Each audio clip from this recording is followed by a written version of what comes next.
Avant la lecture, prions le Seigneur qu'il vienne dans cette lecture. Seigneur notre Dieu, tu nous as écrit ce texte pour nous ce matin et tu viens toi-même. C'est notre prière. Nous te demandons que ton Esprit Saint vienne écrire ces mêmes paroles dans nos cœurs, que ton Esprit Saint vienne les faire vivre dans ton Église. Oui, Seigneur, nous voulons que toi-même tu proclames ta parole pour que cette parole devienne notre vie. Nous te le demandons en Jésus ton Fils. Amen. Ce même jour, c'est-à-dire le jour de la résurrection, deux disciples se rendaient à un village appelé Emmaüs, éloigné de Jérusalem d'une douzaine de kilomètres. Ils discutaient ensemble de tout ce qui s'était passé. Pendant qu'ils parlaient et discutaient, Jésus lui-même s'approcha et fit route avec eux. Mais leurs yeux étant empêchés de le reconnaître. Jésus leur dit, « De quoi parlez-vous en marchant pour avoir l'air si triste? » L'un d'eux, un dénommé Cléopas, lui dit, « Es-tu le seul en séjour à Jérusalem qui ne sache pas ce qui est arrivé ces jours-ci? » Quoi, leur dit-il?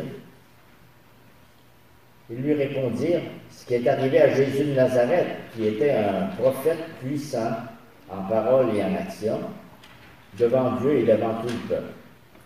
Et comment les chefs des prêtres et nos magistrats l'ont fait arrêter pour qu'il soit condamné à mort et l'ont crucifié. Nous espérions que ce serait lui qui délivrerait Israël, mais avec tout cela, voilà déjà le troisième jour que ces événements se sont produits.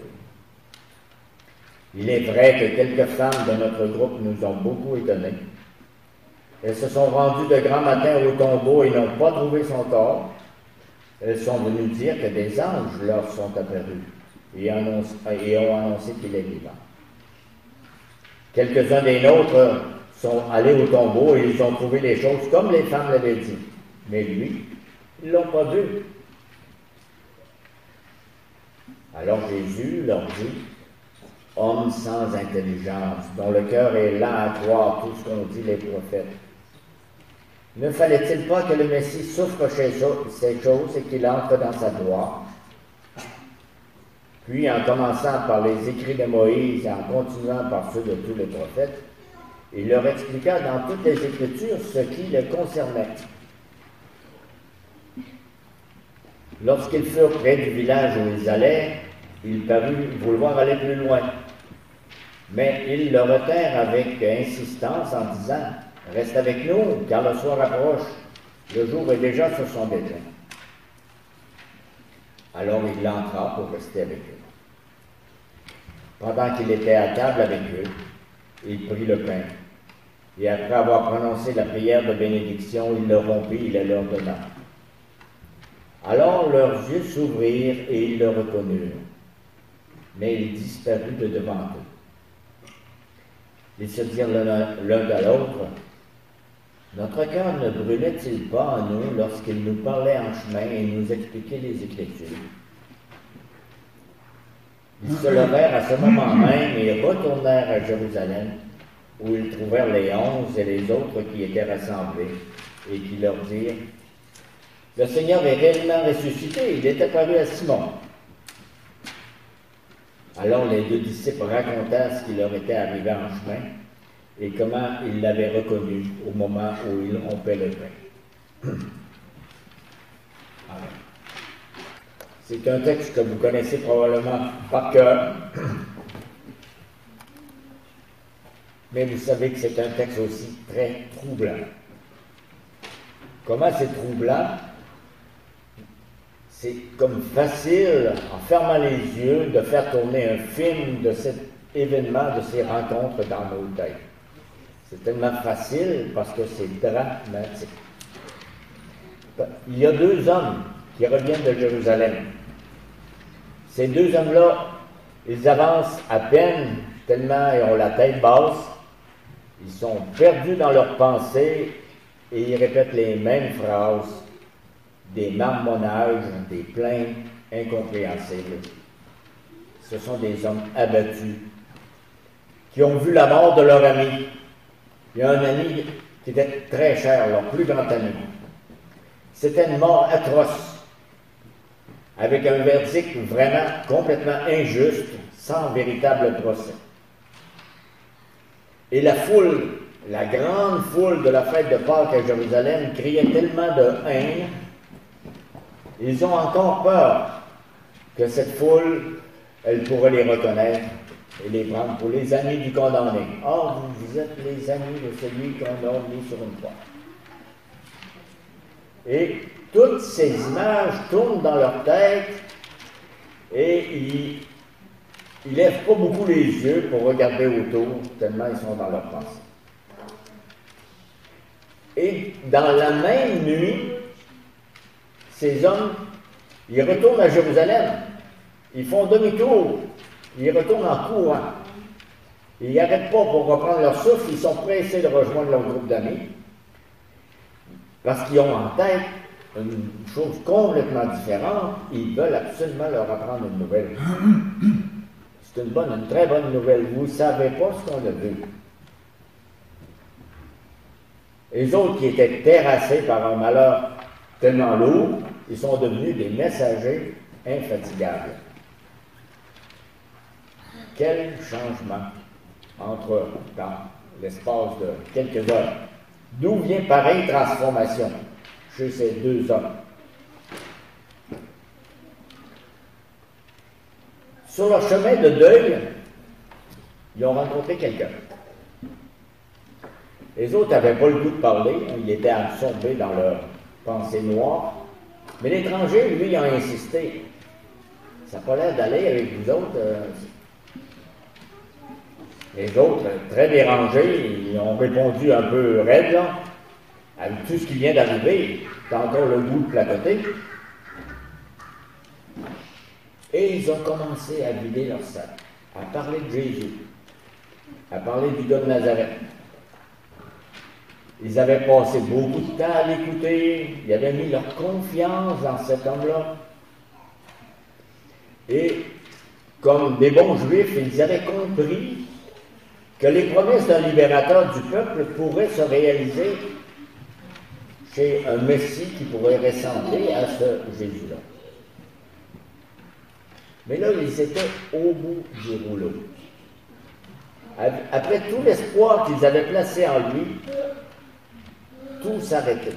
Et tout s'arrêtait devant une croix. Tout s'arrêtait devant la mort. Leur vie même venait de perdre son sens. Ils étaient dans cet état-là. Et l'étranger qui venait leur parler, il semblait ne pas se faire de souci de cela.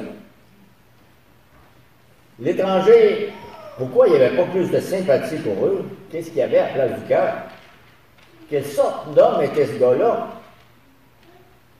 Parce qu'après un récit de ce qu'ils avaient vu, de ce qu'ils avaient vécu, voici la réponse qu'ils ont eue de l'étranger, un reproche. Homme sans intelligence. Vous ne comprenez pas?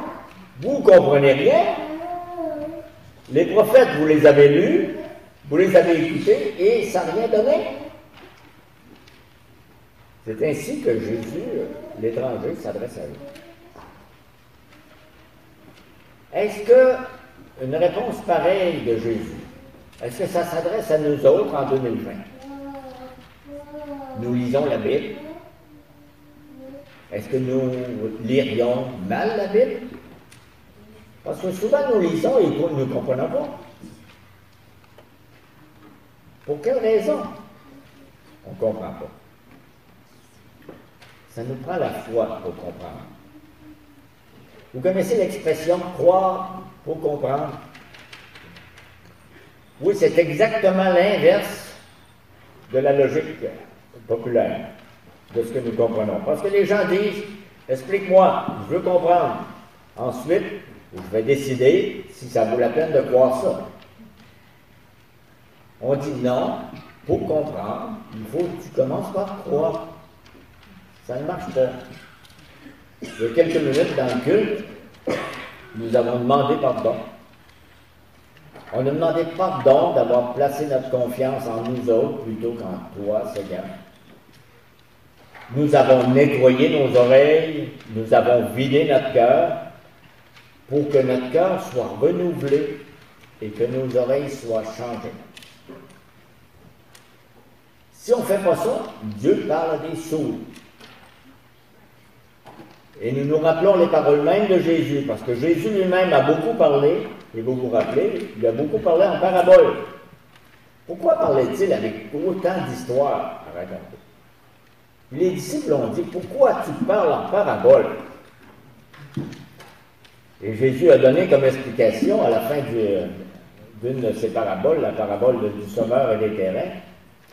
Jésus leur a dit, vous aurez beau entendre, vous ne comprendrez pas. Vous aurez beau regarder, vous ne verrez pas. En effet, le cœur de ce peuple est devenu insensible. Ils se sont bouchés les oreilles, ils ont fermé les yeux de peur que leurs yeux ne voient, que leurs oreilles n'entendent, et que leur cœur ne comprenne, qu'ils ne se convertissent et que je ne les guérisse. C'est pas léger comme parole, hein? Je leur parle pour qu'ils ne comprennent pas, parce qu'ils ont décidé de ne pas comprendre. Et c'était la parole de Jésus, c'était la parole du prophète Ésaïe, un petit bout de temps avant lui. C'était la parole que Dieu avait donnée au prophète Ésaïe pour ce peuple. Voici. Avant de rencontrer quelqu'un, il faut savoir si on veut vraiment le rencontrer, si on veut l'écouter. Et c'est le problème ici, c'est le problème du cœur, c'est le problème du manque de foi. Donc, si Jésus, on arrive à ce deuxième point-là où Jésus peut bien se cacher. Et Jésus rappelle aux disciples qu'il leur avait déjà dit quelque chose. Il leur avait déjà annoncé sa mort. Au tout début de l'évangile de Luc, chapitre 9, Jésus dit à ses disciples, « Quant à vous, écoutez bien ceci. Le Fils de l'homme doit être livré entre les mains des hommes. » Cependant, ils ne comprenaient pas cette parole. Cette parole était voilée pour eux, afin qu'ils n'en saisissent pas le sens. Et ils avaient peur de l'interroger à ce sujet. Voici, Jésus arrive à côté, puis les premières choses qu'il dit, c'est ce qu'il leur avait déjà dit. Vous n'avez pas compris parce que vous ne vouliez pas comprendre. Les marcheurs, quand ils parlent à l'étranger, ils parlent de Jésus de Nazareth. Et Jésus leur répond, ne fallait-il pas que le Messie souffre? Vous voyez la différence de langage? Voici, leurs yeux voient un homme qui a bien parlé, qui a guéri, qui a été tué. Mais leurs yeux ne voient pas l'œuvre de salut dans cette suite humaine d'événements. C'est deux choses. Si on dit Jésus, on ne dit pas le Christ. Nous, on dit Jésus le Christ. On parle d'une personne et d'un envoyé du ciel. Et eux ne voyaient que Jésus. Il faut que Jésus lui-même vienne parler de la raison profonde de sa mort. Il leur dit quelque chose comme « Je suis monté sur la croix, c'était pour vous, pour expier à votre place, mes chers disciples. Mon Père veut votre salut, il m'a chargé de vos fautes, il m'a chargé de votre incrédulité, il m'a chargé de votre insuffisance, de votre orgueil. » Dans le fond, Jésus qui arrive, il parle à ses disciples endeuillés, il leur reprochait, sortez de votre confinement, sortez de votre enfermement, revêtez-vous de la foi, et avec les lunettes de la foi, vous verrez clair. Et il leur a montré comment. Venez relire les grandes œuvres de Dieu dans l'histoire, et vous verrez Jésus au travail. Les grandes œuvres de Dieu dans l'histoire, déjà dans la création. Genèse chapitre 3, le Christ était promis pour écraser la tête du diable. la promesse que Dieu avait faite à Ève. Dans l'abondante descendance d'Abraham, en bénédiction pour tous les peuples, Jésus était là. Si on continue, le descendant royal qui est promis au roi David, c'est le fils de David, le Messie, fils de Dieu. Il leur dit, si vous voulez comprendre les Écritures que vous connaissez déjà, ça vous prend la foi. Et nous nous rappelons, il y a quelques années, ici, nous lisions ensemble à l'Église, la Bible te raconte Jésus. Et j'imagine Jésus ressuscité, en train d'ouvrir ce livre sur le sentier avec les deux marcheurs.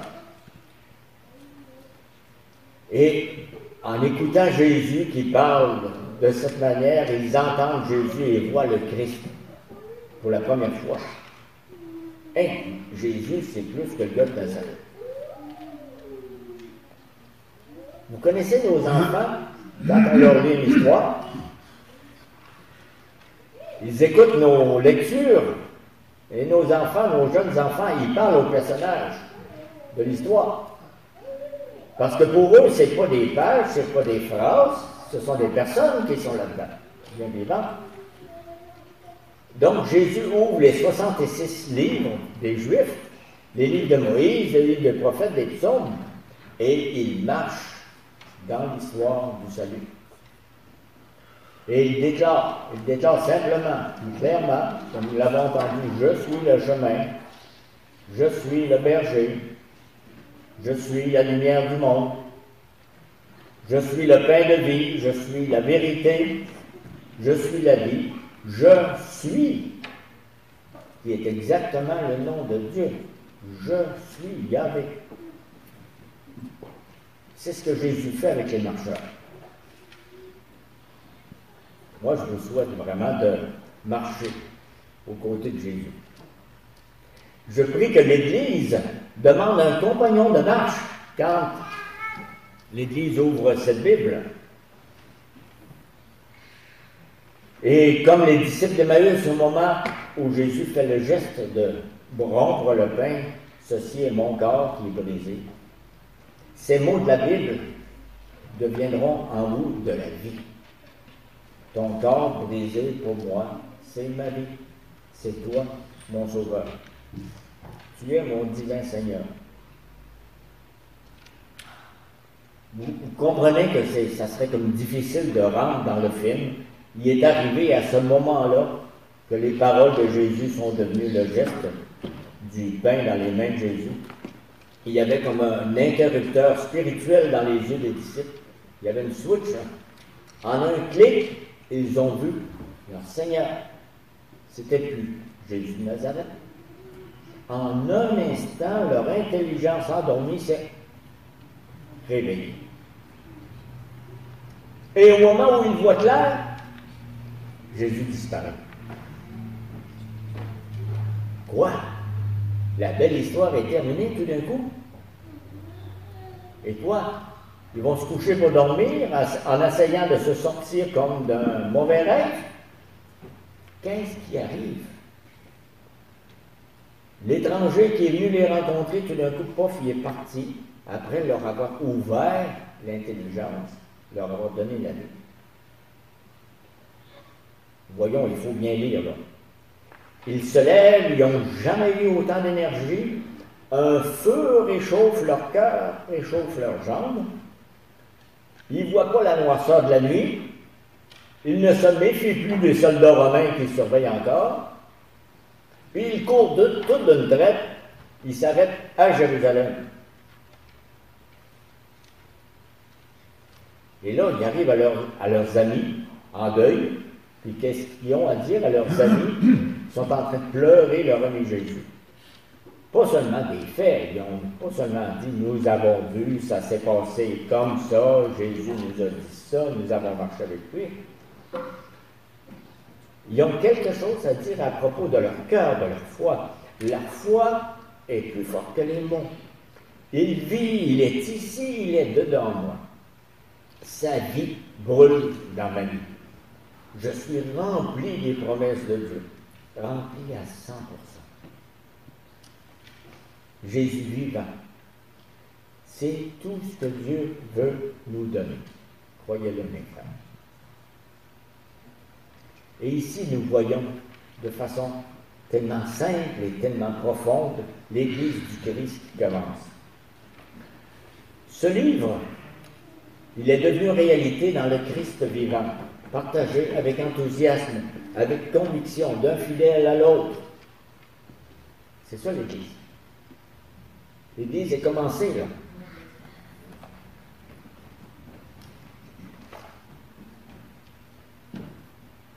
Notre dernier point, le Christ apparaît en 2020. Nous avons lu que le Christ était disparu. Jésus était disparu. Comment faire apparaître le Christ en 2020? Aujourd'hui, dans ce drôle de monde, déconfiné, reconfiné, entre deux vagues de pandémie, avec qui le Christ marche-t-il? Est-ce que d'abord, on peut se poser la question, est-ce que le Christ marche encore sur nos trottoirs? Si j'invite quelques-uns parmi vous à venir donner votre réponse, qu'est-ce que l'Église va entendre? Est-ce que le Christ marche encore parmi nous? Ma réponse à moi, c'est que si cette randonnée de Jésus avec les deux marcheurs d'Emmaüs, si cette randonnée a été écrite, puis elle a été imprimée, puis elle a été transmise depuis 2000 ans, jusque dans notre langue, en français, en anglais, c'est que cette randonnée, elle est pour nous autres. Dieu veut que cette rencontre vienne jusqu'à nous. Dieu nous a dit que le Christ vient encore à la rencontre des randonneurs. Et j'ajoute, particulièrement à la rencontre des marcheurs qui ont la tête basse. Jésus vient marcher aux côtés des marcheurs épuisés, des marcheurs qui ont mal aux pieds, des marcheurs qui ne savent plus pourquoi ils marchent. Combien de marcheurs ont hâte de rentrer chez eux à Emmaüs? Des marcheurs qui veulent juste fermer la porte sur le drame de leur vie, sur la montagne qui vient de leur tomber dessus. Des marcheurs qui veulent juste tout effacer et repartir à zéro. Ils ne sont même plus capables de penser alors au poids de leur vie.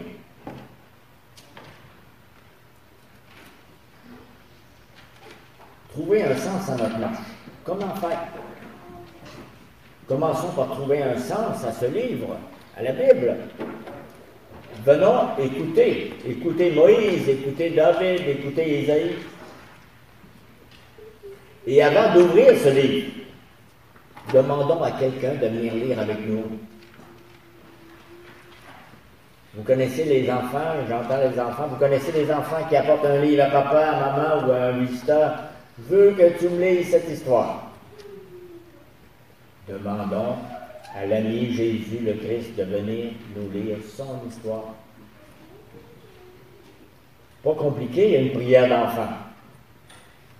Jésus, viens dans ces pages, viens dans mon intelligence, viens dans mon cœur, viens marcher avec moi. Et si mon cœur n'est pas prêt à pareille prière, le Christ saura nettoyer mon cœur et mes oreilles pour que mes yeux voient enfin clair. J'ai une autre comparaison, plusieurs me disent, j'utilise trop de parabole, mais voilà, j'en ai une autre comparaison, vous me direz si ça fonctionne bien. J'espère que c'est aidant. Vous avez déjà lu un livre, là je parle de pas n'importe lequel, vous vous souvenez d'un bon livre que vous avez lu. Et je vais un peu plus loin. Vous vous souvenez d'un livre dont vous vous êtes dit, ce livre-là, je vais m'en souvenir toute ma vie. C'est tellement bon. Et si en plus de ce livre-là, vous êtes passé au Salon du Livre, vous vous êtes retrouvé dans un atelier littéraire, et vous avez rencontré l'auteur du livre de votre vie. Vous l'avez entendu. Vous avez posé vos questions à l'auteur. Et vous vous souvenez de l'attention qu'il avait, l'attention qu'il a mis pour écouter, pour vous donner une réponse bien personnelle, une réponse qui vous a touché.